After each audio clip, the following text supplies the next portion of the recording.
Pemirsa, untuk membahasnya kita telah bersama dengan Komjen Purnawirawan Ito Sumardi, Kabar Eskrim 2009-2011 dan juga Duta Besar Myanmar 2014-2019. Selamat sore, Pak Ito. Selamat sore, Mas Aditya. Baik, Pak Ito, ini melihat temuan baru yang diungkapkan oleh polisi bahwa Arya Daru ini terlihat berada di rooftop lantai 12 di atas gedung Kemenlu selama 1,5 jam. Ini beberapa jam ya sebelum kematiannya. Anda melihatnya seperti apa terhadap temuan ini? Ya, kalau menurut saya ini kan merupakan satu kerja dari Scientific Crime Investigation ya. Jadi tentunya yang sekarang sedang ditelusuri adalah jejak digital ya. Bukan hanya itu saja, baik CCTV, mungkin handphonenya kan sekarang tidak ada. Betul. Tetapi kan itu tidak masalah karena kita punya unit cyber ya.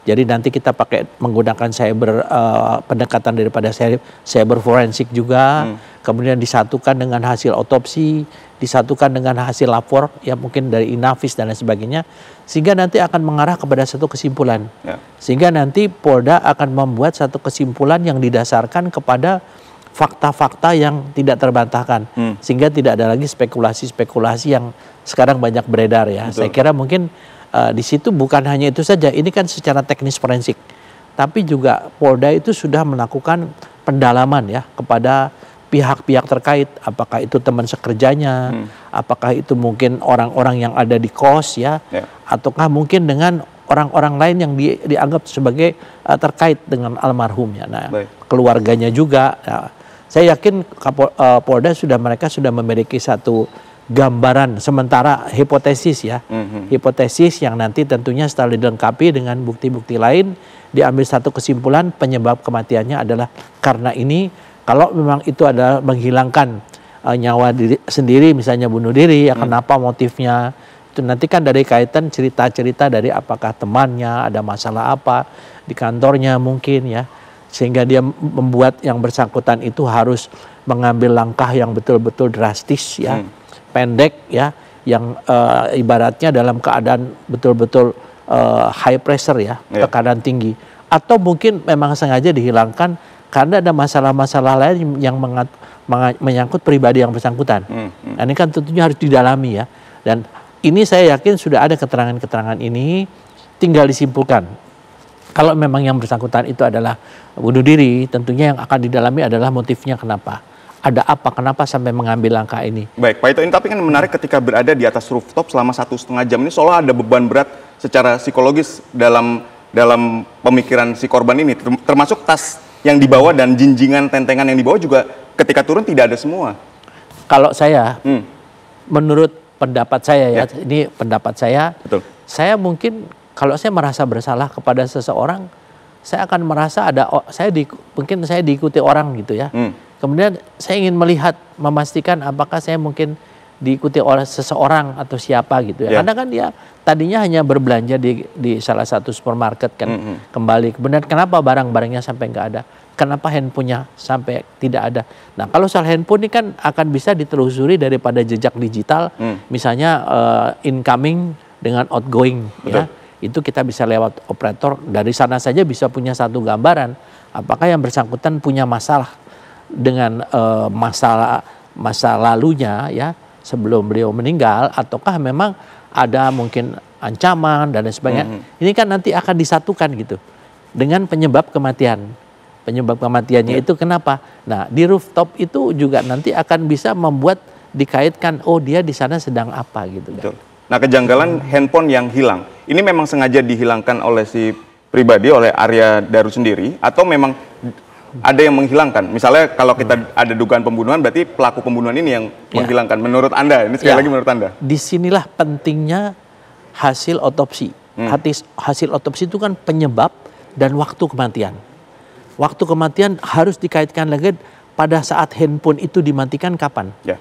Nah, pada saat handphone dimatikan itu juga bisa dilihat apakah waktu kematian dan handphone dimatikan itu kita sudah bisa melihat bahwa apakah itu masih ada di dalam kamar kemudian hilang, berarti kan ada seseorang yang mengambil. Betul. Kan simpelnya begitu.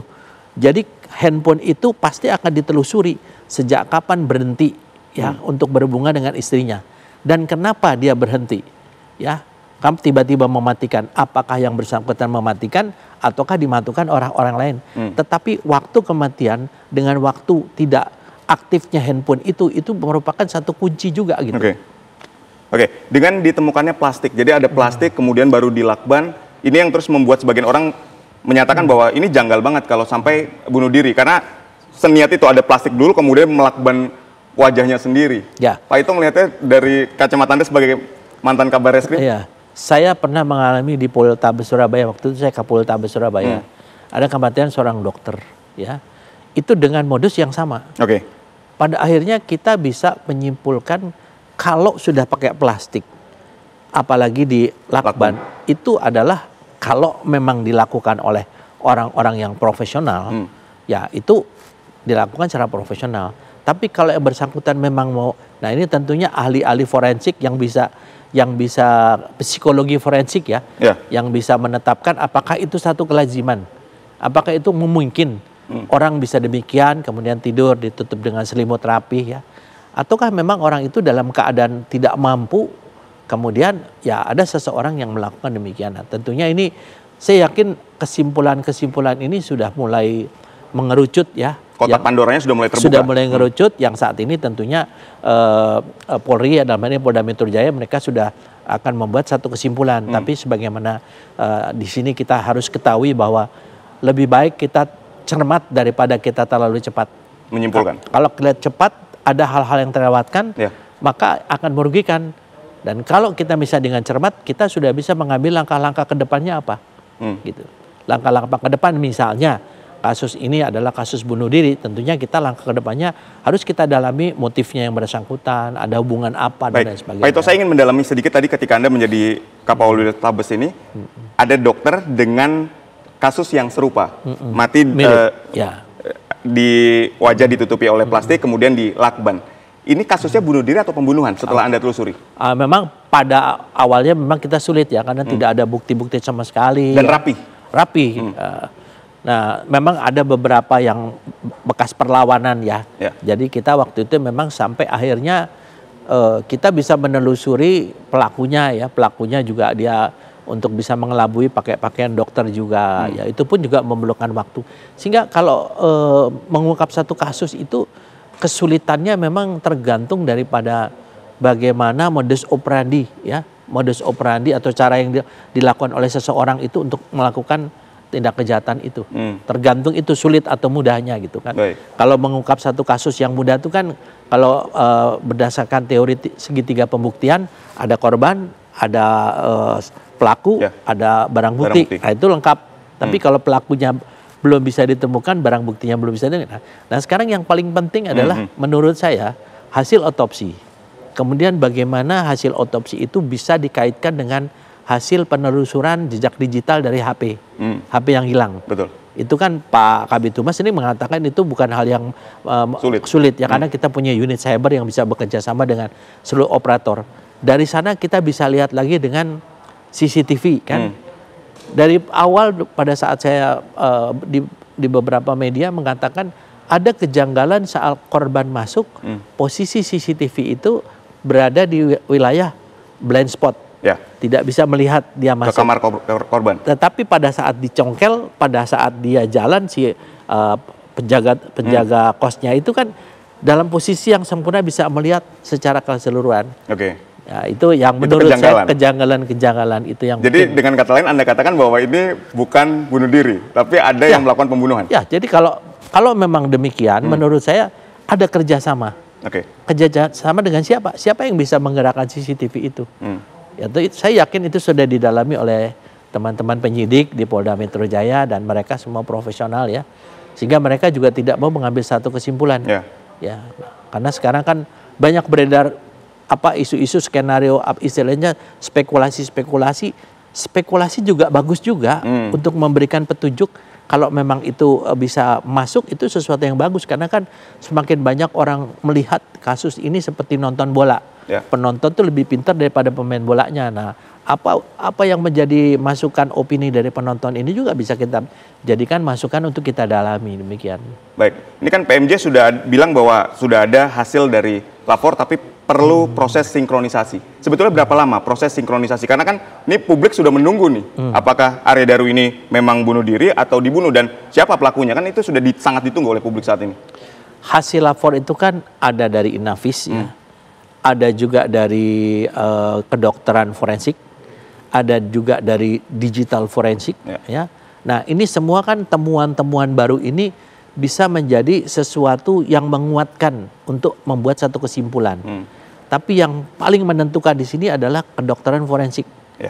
Karena disinilah kita harus menentukan apakah yang bersangkutan itu meninggal karena bunuh diri ataukah dibunuh. Kemudian yang lain-lain ini akan dikaitkan dengan masalah motif. Motif yang bersangkutan, apakah memang dia ada sesuatu yang membuat dia harus mengambil satu jalan singkat yang sangat tragis ini, ataukah mungkin dia ada sesuatu yang dia merasa dia dikejar-kejar sesuatu yang dia harus selalu curiga gitu ya. Nah, itu yang mungkin perlu didalami juga, karena kan sekarang saya yakin tasnya yang ditinggal itu semuanya juga sudah ada di tangan kepolisian ya. Termasuk yang sampah, sampah yang dibuang isinya apa, saya yakin teman-teman sudah diperiksa dan itu akan dikaitkan dengan ini. Jadi kenapa dia sampai HP-nya hilang? Kan kalau HP hilang itu bisa kita carilah istilahnya dari pembicaraan terakhir di mana dia HP-nya itu berhenti tidak menjawab. Dan kenapa dia tidak menjawab pesan istrinya dan dimatikan? Kan bisa dia yang matikan atau ada orang lain matikan. Kalau HP-nya hilang, nah kita bisa bertanya lagi kan, apakah waktu diminta supaya ngecek bapak itu ada atau tidak, kan berarti pemahaman kita itu HP itu ada di dalam kan. Dia disuruh ngecek ke dalam, tapi kan oleh penjaga itu kan tidak dilakukan upaya yang istilahnya mengecek secara fisik gitu ya. Mungkin ada pesan yang ingin disampaikan kepada penyidik? Kalau menurut saya penyidik semuanya mereka sangat profesional dan saya sangat kenal dengan mereka dulu kan pernah bekerja bersama ya. Yang jelas mereka sekarang sedang bekerja keras, jangan sampai kesimpulan yang disampaikan nanti masih menimbulkan tanda tanya. Jadi betul-betul harus bisa meyakinkan kepada masyarakat bahwa yang dikerjakan oleh polisi ini betul-betul profesional. Baik. Kotak Pandoranya sudah terbuka, tinggal menyusun kepingan-kepingan puzzle ini agar menjadi sesuatu yang lengkap. Baik, terima kasih sekali lagi Komjen Pol Purnawirawan Ito Sumardi telah berdialog bersama kami.